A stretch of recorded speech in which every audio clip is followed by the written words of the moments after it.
Hello viewers, আসসালামু আলাইকুম। Welcome to my channel enjoy living sense.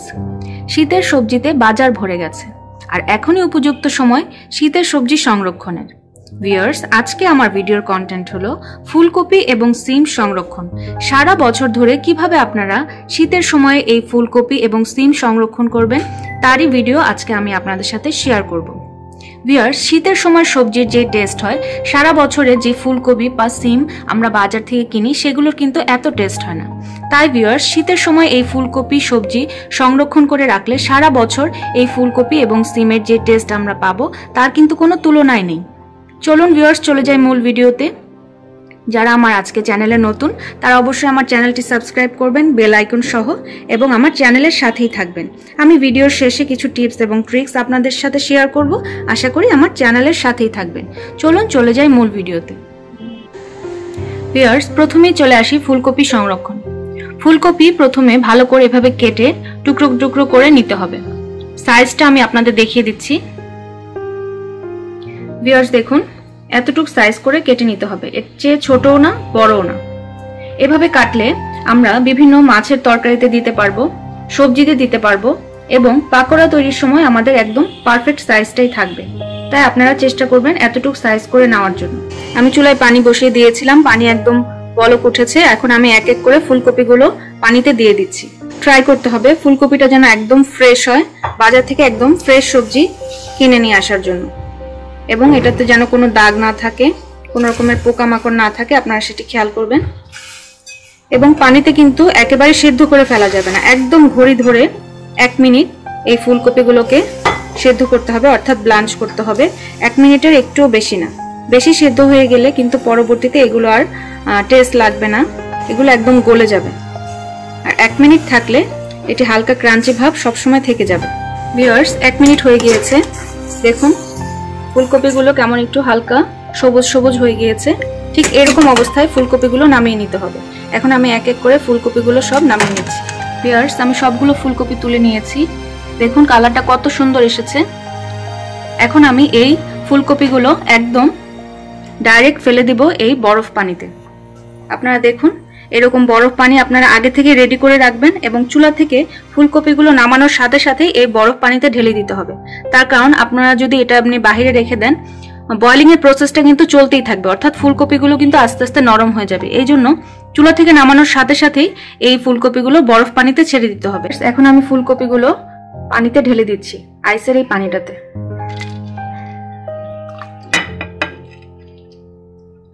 সাথে সাথে ঢেলে দিতে হবে, এবং এই আইসের পানিতে বরফগুলো এরকম থাকবে, এবং ফুলকপিগুলো সবগুলো এভাবে ডুবিয়ে রাখতে হবে।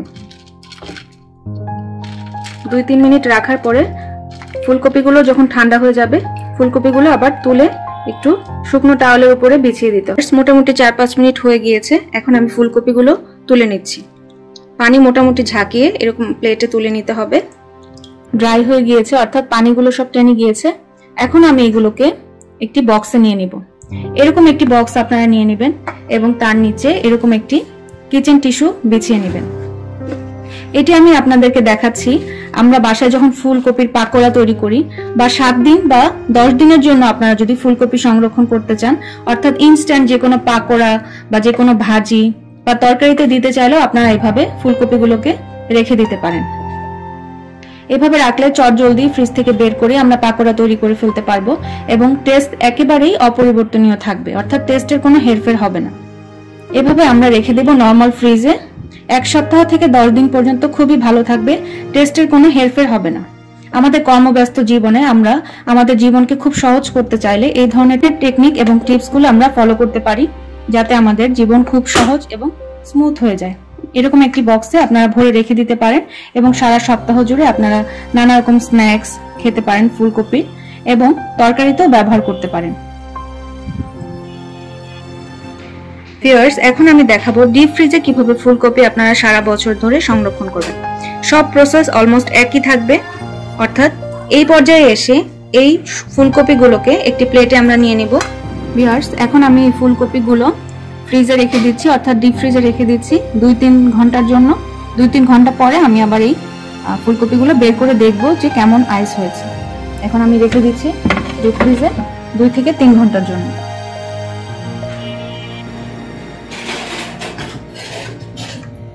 ভিউয়ার্স, মোটামুটি 3 ঘন্টা হয়ে গেছে। এখন আমি ফুলকপিগুলো বের করে নিচ্ছি। ফুলকপিগুলো একদম আইস হয়ে গিয়েছে। এখন আমি এগুলো জিপ ব্যাগে ট্রান্সফার করে নিয়ে নিব। ভিউয়ার্স, আমি এখানে ফুলকপিগুলো সব জিপ ব্যাগে নিয়ে নিয়েছি। এক তরকারিতে ঠিক যতটুকু লাগে আমি অতটুকু করে ভরে নিয়েছি এবং বাকি ফুলকপিগুলো আমি অন্য ব্যাগে ভরে নিচ্ছি। ভিউয়ার্স, আপনারা খেয়াল করুন, আমি কিন্তু জিপ ব্যাগে একদম ফুল করে ভরিনি, অর্থাৎ ভর্তি করে ফুলকপিগুলো রাখিনি, অর্ধেক খালি রেখেছি। কেননা আমার এখান থেকে বাতাস বের করে এবং এই জিনিসটিকে খুবই এয়ারটাইট করে রাখতে হবে।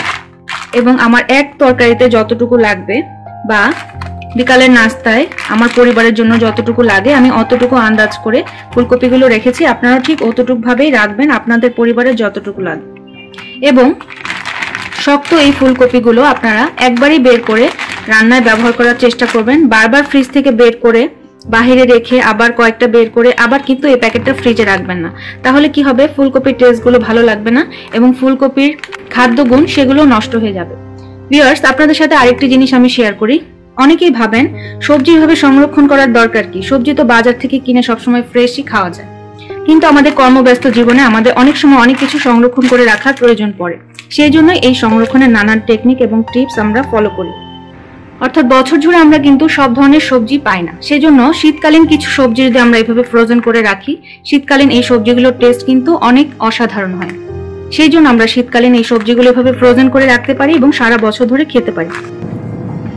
ভিউয়ার্স, আমি ফুলকপিটা রেখে দিয়েছি ডিপ ফ্রিজে। আপনারা এভাবে ফুলকপি সংরক্ষণ করতে পারবেন বছর জুড়ে। আমার জিপ পাউচ ব্যাগের একটি ভিডিও আছে, আপনারা চাইলে সেই ভিডিওটি দেখে আসতে পারেন। সেখানে আমি দেখিয়েছি জিপ পাউচ ব্যাগের কি অসাধারণ ব্যবহার রয়েছে। আপনারা চাইলে সেই টিপসগুলো ফলো করতে পারেন। আমি ভিডিওর লিংকটি ডেসক্রিপশন বক্সে দিয়ে দেব। কিভাবে আমরা সিম সংরক্ষণ করব তারই কিছু টেকনিক আপনাদের আমি দেখিয়ে দিচ্ছি। ভিউয়ার্স, আমি দেখুন এখানে 2 ধরনের সিম নিয়েছি, একটি বিচিওয়ালা সিম আর একটি বিচি ছাড়া, অর্থাৎ পাতলা যে সিমগুলো হয় সেগুলো। 2 ধরনের সিমই আমরা সংরক্ষণ করতে পারি খুবই সুন্দরভাবে, সারা বছর এটি থাকবে ফ্রিজে, অর্থাৎ ডিপ ফ্রিজে। আমরা নর্মাল ফ্রিজেও 7 থেকে 10 দিনের জন্য সংরক্ষণ করতে পারি, সেই টেকনিকটিও আপনাদের আমি দেখিয়ে দিব। এবং ডিপ ফ্রিজে কিভাবে সারা বছর সিম সংরক্ষণ করতে হয় সেগুলো আমি দেখিয়ে দিচ্ছি আপনাদের এই ভিডিওতে। ভিউয়ার্স, এই বিচওয়ালা সিমগুলো আমাদের শুটকি মাছ দিয়ে মাছের তরকারি খুবই ভালো লাগে। আর এই পাতলা সিমটি আমরা ভাজি খেয়ে থাকি, এটিও আমাদের অনেক ভালো লাগে। আশা করি আপনাদের কাছে অনেক ভালো লাগে। অনেকেই বলে থাকেন কাঁচা সিমও তো ডিপ ফ্রিজে সংরক্ষণ করা যায়। হ্যাঁ ভিউয়ার্স, কাঁচা সিমও ডিপ ফ্রিজে সংরক্ষণ করা যায়, কিন্তু সেই সিমগুলো একটু কালচে হয়ে যায়। কিন্তু 1 মিনিট ব্লাঞ্চ করে আমি যদি সিমগুলো ডিপ ফ্রিজে রাখি তাহলে কিন্তু সারা বছরই সিমের কালারটা একদম এরকমই থাকবে এবং টেস্টেরও কোনো হেরফের হবে না। কিন্তু কাঁচা অবস্থায় যদি আপনারা ডিপ ফ্রিজে রাখেন তাহলে এগুলো একটু দেখতে কালচে হয়ে যাবে। ভিউয়ার্স, এখন আমি সিমগুলো দিয়ে দিচ্ছি।